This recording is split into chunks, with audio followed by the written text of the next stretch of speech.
The Secret to Being a Better Member of Society. Chapter 1. Criticism of Society. The lack of commitment and the false problems in society. People create problems because they have everything in their hands and prefer to seek complaints rather than seek how to improve their life. For people to improve, they must have the need to improve. We, ourselves, whether we are parents, classmates, or friends, we avoid people having a need to improve because we put everything in their hands.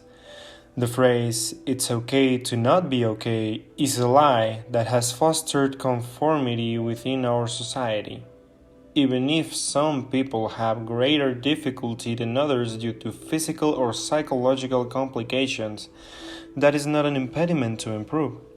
Just go to the Instagram and see profiles of successful calisthenics who do not have legs, or people with Down syndrome doing what they love and moving forward to realize. Exercise. List all your problems, and when you do, finish reading this page. You finished. Congratulations. You have wasted your time. Your list is a lie. You have no problems. What you have are situations that are there to be solved or squeezed, with the purpose of creating a new and better versions of yourself. Overcoming obstacles and being able to overcome difficulties that are going to demand that you give all your effort. Now take your list and change the title to Situations that I will use to release the new and better version of myself. Put that list in a place where you can see it anytime. Chapter 2. Personal Development, Devoid of Motivation to Fail. Never say that you cannot do something. From the simplest task to the most complex job promotion, saying, "I can't. It is very difficult. I am not good at this. We all make mistakes.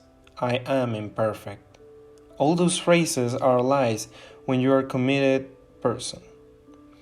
A big problem that occurs when trying to be productive and therefore happy is that a large part of society has the bad habit of marrying laziness, or rather, the desire to do nothing. But if you do not feel like doing anything, then what do you feel like doing? Obviously, when one is in bed and believes that it is impossible to get up and be productive, it is not that they do not want anything. We always want to be better, to be happy, to be proud of ourselves. The problem is that we forget and we do not dedicate thoughts to it, but we dedicate them to talk only about our defects, our pending tasks, and a lot of negative aspects of our life. If we marry with the idea of improving, loving, and being proud, we will immediately suffer less from this syndrome of not wanting to do anything. Egoism is not as bad as we have been led to believe. If you are selfish and put yourself in the center not of the universe but of your life, you will achieve great things. Human nature is selfish. Even when helping someone, you do it to feel good about seeing who you helped well. We do everything for ourselves, but we do not accept it. Egocentrism is another issue that has been disguised as a villain. There are those who believe themselves more than what they are, but there are also those who motivate themselves every day by repeating that there are no limits for them, and they validate their egocentricity with actions.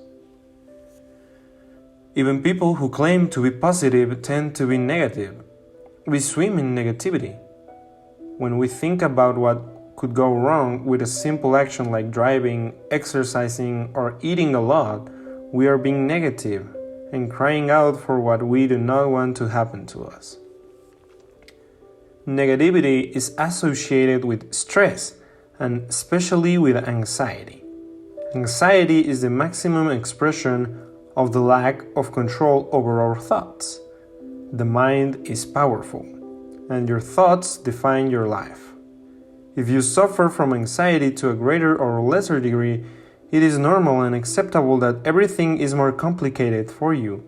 However, remember that you are not less than anyone, and your will is there to be used and overcome anxiety. This is the same for depression. People tend to escape from their problems and the difficulties that their mind poses to them through risky actions that do nothing more than throw people's lives back more and more. Neither alcohol, neither boyfriends, nor parties, nor having dozens of fake friends, nor hitting walls is going to solve absolutely any problem. The way to overcome your difficulties is by understanding them, accepting them, and becoming one with them, realizing little by little that you are in control of your life and your mind is yours. Be proud of every action you take. Congratulate yourself on every earring you cross off your to-do list. Do not treat others as you would like to be treated. Others do not matter. Just do not harm them. Treat yourself as you would like to be treated. That is the key. Chapter 3. Selfishness. Is it really so bad? As mentioned briefly in the previous chapter, human nature is selfish. As a new example, we can use work.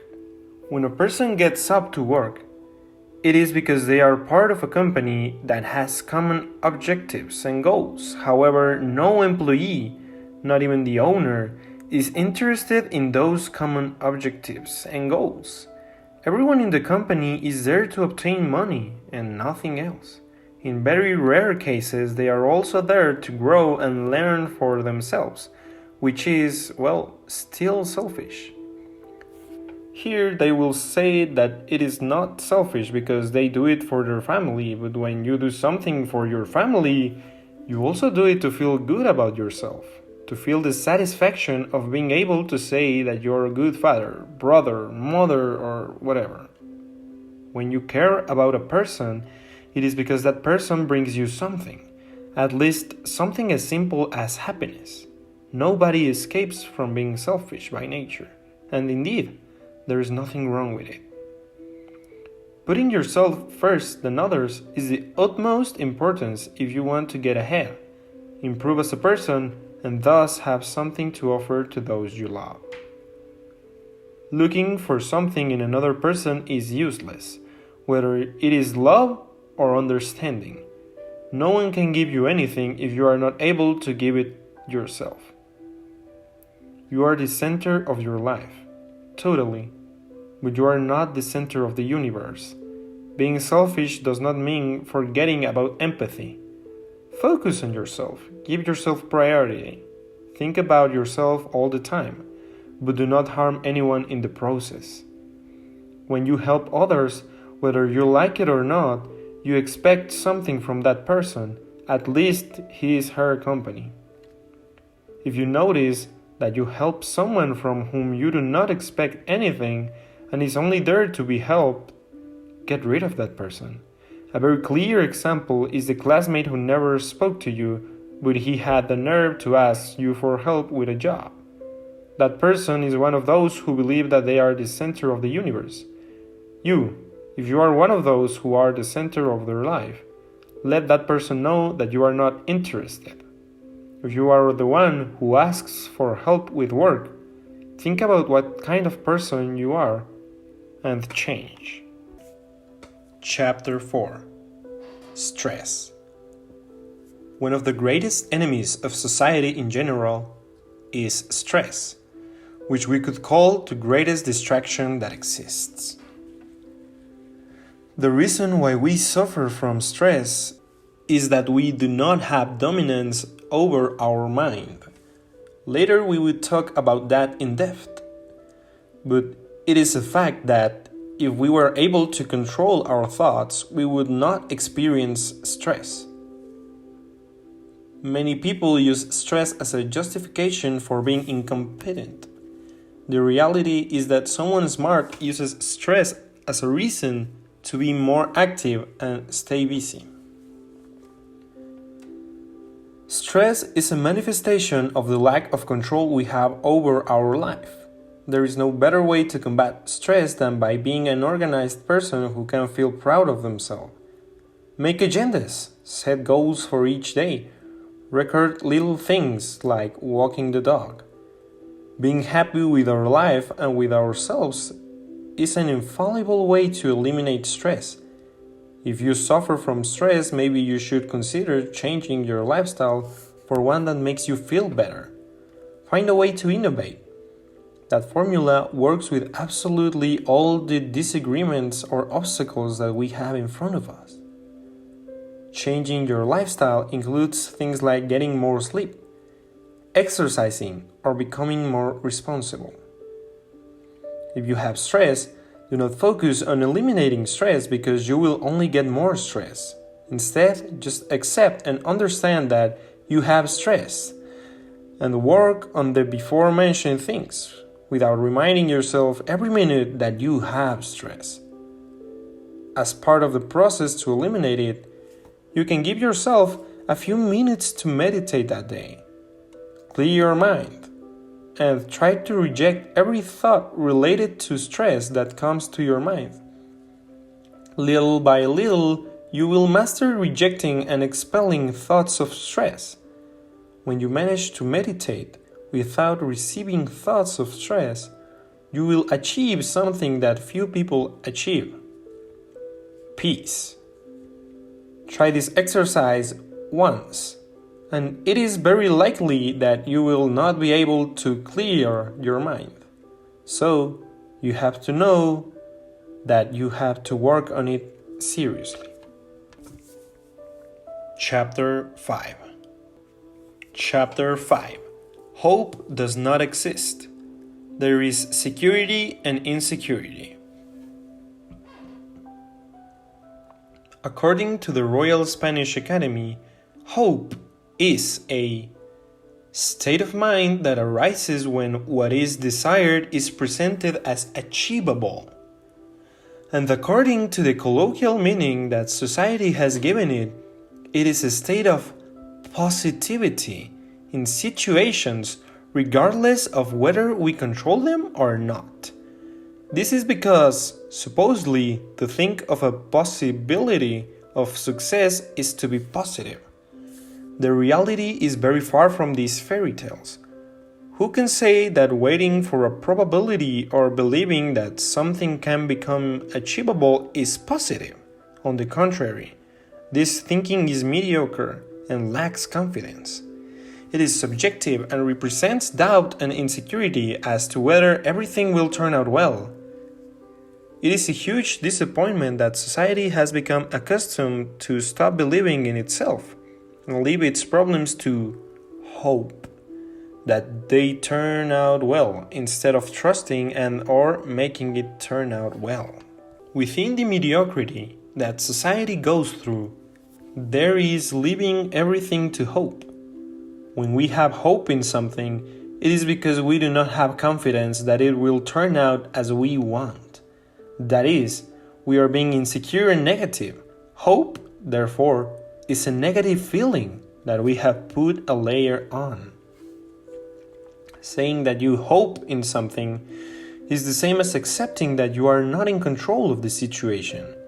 This means that you are being mediocre. Never say, I hope, we hope, I would like. Instead say, so it will be. I'll make it the way I want it. It will work out in my favor. I know it will be fine. Stop being insecure with every situation in your life. Stop waiting and start believing. When you tell a person about a situation that you want to come out in a certain way, tell him how it is going to turn out, not how you expect it to turn out. If that person responds with a hopefully or something familiar, then you are not transmitting enough confidence, and furthermore, that person is not believing in you. Reflect. Confidence is the key to stop waiting for things and begin to master the security about yourself and everything you do. When you handle security, it is much more likely that things will turn out well for you, because indirectly, by being sure of yourself, you will do everything possible to satisfy your own expectations, which are no longer mediocre or contain words like "I hope." In this way, you will improve overall as a person, devising better strategies that please your positivity and your confidence. Chapter 6: Criticism of Society. The bad decision making due to social pressure. The clones of society. Not only speaking of many people, but speaking directly of a large majority, everyone makes decisions and actions based on other people and not based on themselves. Problems such as alcohol, drugs, debauchery, lack of commitment, and immaturity have been fed largely by adolescent groups, in which there is usually one or two big idiots that everyone follows and imitates. At the same time, those great idiots imitate other greater idiots. In this way, a chain of idiots is created in each of the new generations. The need for people to fit in has reached an extreme where everyone has lost their essence. Worse still, the common model of youth in our society is that of a completely useless person. So all those who try to follow that model become more and more useless and less individuals. They say that introverts are weird, but the reality is that, thanks to their grief, they're not part of the clones of society. Extroverts are much more vulnerable to falling into this tendency to copy the stupid model created by society. Exercise. Write a list with all the differences between you and your group of friends. Once you have the list, reflect on those differences, because your duty is to take care of them, maintain them, and make them even bigger. Even if they criticize you for them, be an individual and not a clone. Now, make a list of the similarities between the members of your group of friends. You will see that most do not contribute anything professional to your life. Surely those similarities are drinking, having fun at parties, playing video games, failing subjects, or criticizing those who do not belong to your group. But I assure you, they do not have similarities like playing an instrument, playing sports, writing, or getting good grades. Think about this. Chapter 7: Personal Development. The Importance of Friendships. Contrary to what many believe, having many friends is not good. I can use my life as an example. If that person does not bring you anything, you do not need them. If you do not need them, you waste your time having them as a friendship. What we know as gossip beyond criticizing, but gossip in general, for example, talking about controversy or things that happen to other people, whether they are known or not, is wasting time and slowing down your personal development. What happens to other people is none of your business if it does not affect you. In addition, in many cases, gossip is disrespectful because it can turn into criticism or assumptions that are surely wrong. That is why a person who gossips is a person without empathy and lacking in many values such as respect and solidarity. If you want advice to be successful in life, read this, but I warn you that you may feel offended. So only read it if you have an open mind and are willing to improve. Do not get together with people who are not at your level. And yes, people do have value, We are not equal or worth the same. Make sure all your friends are at or above you, but not below, as you want them to help you climb, not pull you down.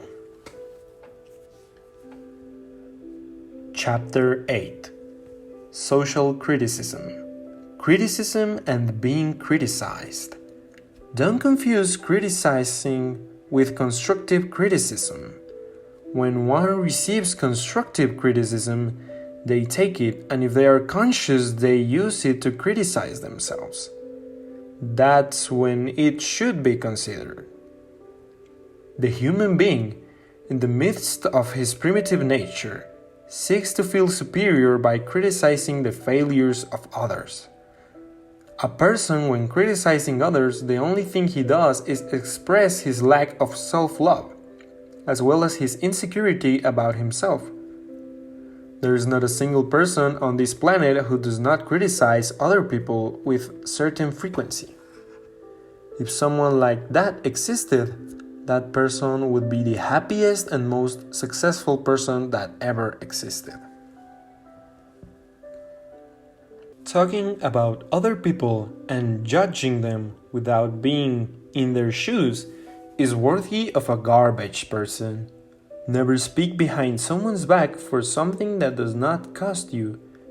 Never say that that person exaggerates. Never say that that person is ridiculous. Never say that that person is weird. You do not know what is in the mind of everyone.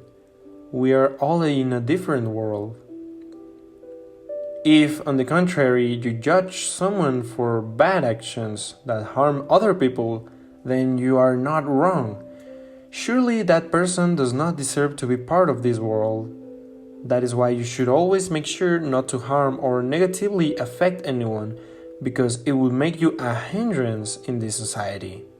Now, if it did not affect you directly and therefore it is not of your concern, or you cannot do anything, you keep wasting time judging it. It is not worth dedicating thoughts to situations that do not deserve it, because that induces us to a negative state of mind. The need to fit in, which has already been mentioned, promotes criticism. Understand the previous chapter and you will greatly reduce the amount of criticism you make. Copying others means copying their ideas, and that means copying their criticisms. You do not need to criticize anyone because that does not give you any benefit. Remember that something very important to be better is only to focus on what gives you an impulse. What does not give you an impulse, it is useless. Do not lose your time. When one is criticized, they feel insecure about themselves.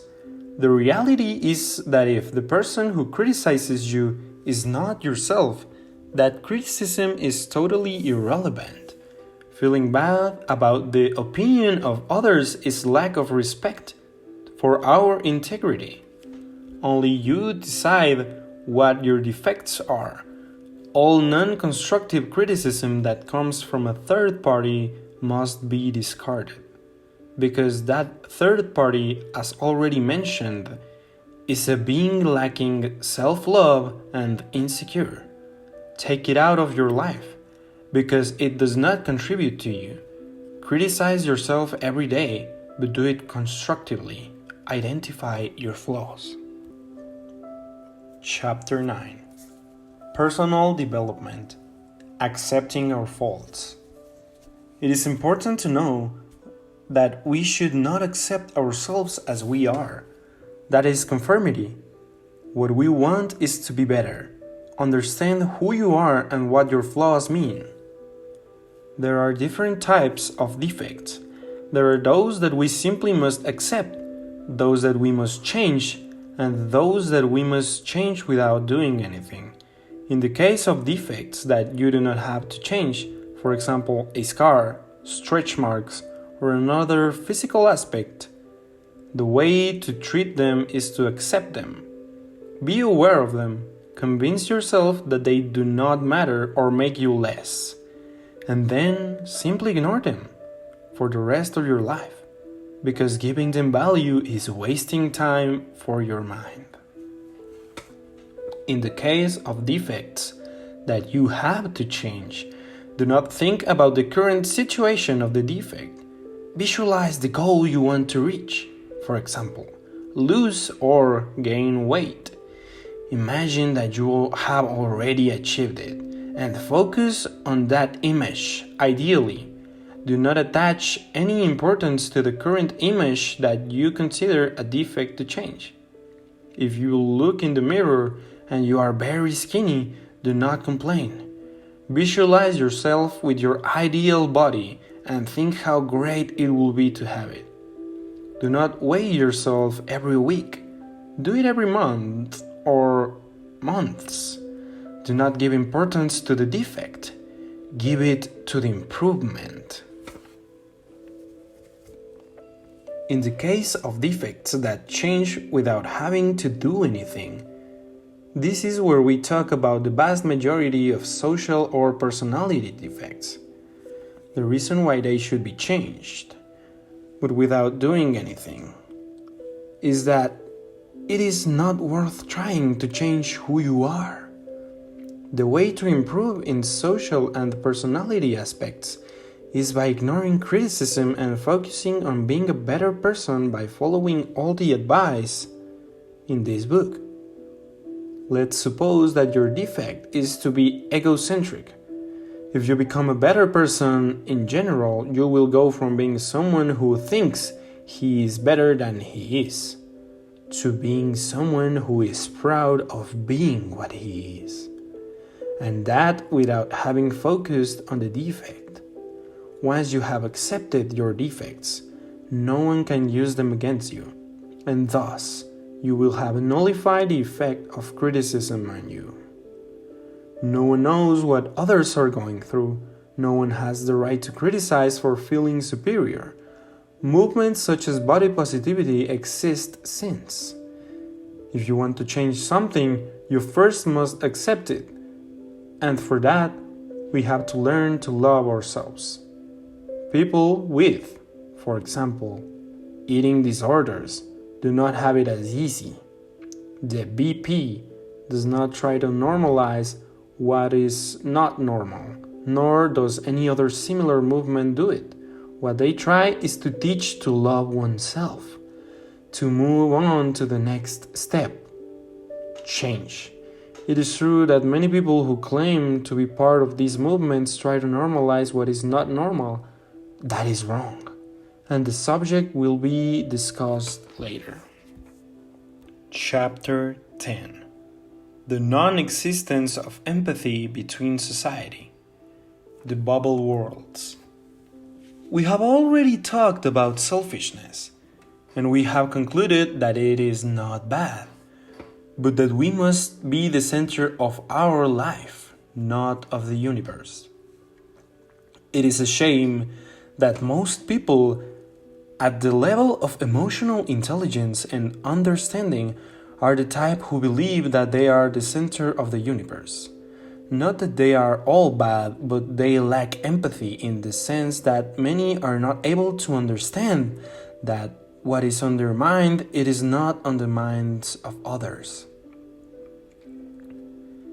There are two types of people lacking empathy: those who simply live in their bubble without affecting anyone and without being toxic people, and those who constantly criticize negatively in an ignorant and toxic way everything that does not match their bubble and the experience they have acquired through their private life. Each person has their own situations to worry about. Each person's mind works differently, and in many cases, that complicates their lives. Each person has gone through different experiences, and each person lived their childhood differently. Most people live in their bubble and have no idea that the people around them have lived differently from them in every way, and therefore do not think or see the world the same as them. Not everyone can be a psychologist because a psychologist is unable to get out of his bubble and his experiences will only bring discomfort to the lives of his patients. Society is made up mostly of clones, selfish clones, incapable of feeling the pain of others. Of course, this is not in all cases, but the number of people who do not have empathy is enormous. It is enough to explain it with an example as silly as that of a young man who bullies his shyest classmates.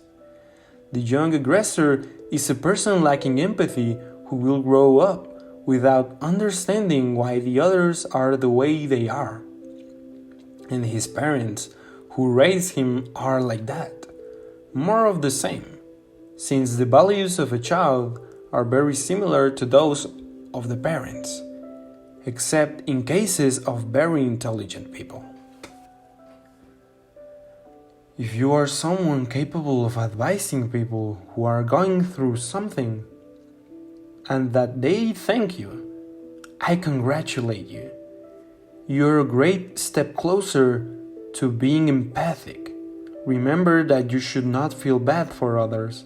After all, it is not your life, but trying to understand them without considering your experiences and trying to put yourself in the other person's shoes is the right thing to do, to show empathy and support to those who you love.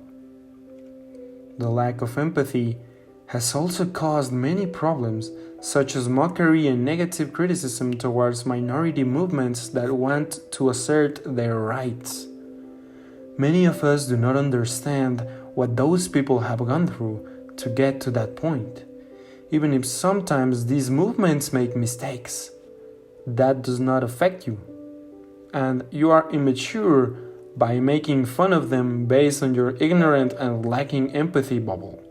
This applies the same to those who treat with contempt or speak with contempt of those who seek for attention and understanding, or suffer from a disorder such as depression or anxiety, because one does not know what that person feels or is going through, that we call annoying and irritating. One knows what it feels like to yourself based on your own life. And you have to be able to open your mind and understand that the world outside your bubble to truly empathize. Chapter 11. Social media rottens our minds. Social networks tend to be addictive and distract people from their true goals. The amount of time we spend in our social networks is amazing. Many will say that it is not true, but I assure you that at least every 30 minutes they take the phone and enter a social network for at least a few seconds. If we recovered the time we have spent on social networks, we could do endless things. It is the same as if smokers recovered all the money spent on cigarettes. They would be rich. Social networks enhance psychological problems, such as depression or anxiety, that is due to the beauty standards exposing them. The freedom of expression given to people without empathy who hurt others with their words without even realizing it. The hate speech, among other problems. Social networks have a high risk of sharing false information with people, creating wrong and stupid ideas in people's minds. Absolutely all age groups are vulnerable. On one hand, older people are amazed with technology and believe that it is impossible for it to be a bad thing. So they believe and marry all the ideas raised in the technological world. That's why you receive good morning images from your aunts. On the other hand, young people follow absurd fashions and trends that delay their personal and mental development.